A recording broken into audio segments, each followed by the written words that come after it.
Laban kontra korupsyon, si JV ang solusyon. Para sa bayan, siya'y may dedikasyon. Pilipinas ay paunlarin, sa industriya ay palalakasin. Agrikultura'y susuportahan, trabaho'y darating.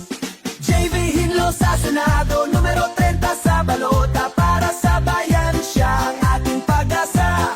Edukasyon at agrikultura, kanyang isusulong boto. Para kay JV, simula ng kaunlaran. Sa kabataan, pagmamahal sa bayan, ituturo niya sa bawat paaralan.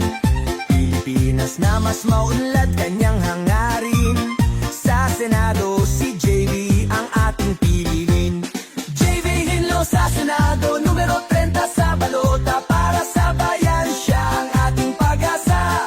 Edukasyon at agrikultura, kanyang isusulong boto. Para kay JV, simula ng kaunlaran. Para sa mga hayop, may malasakit din, kanyang advokasya ating susuportahan.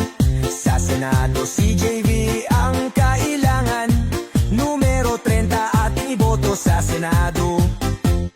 JV Hinlo sa Senado, numero 30 sa balota. Para sa bayan, siya ang ating pag-asa. Edukasyon at agrikultura, kanyang isusulong boto. Para kay JV, simula ng kaunlaran. Sa Mayo 12, huwag kalimutan, numero 30, si JV ang iboto. Para sa pagbabago at kaunlaran.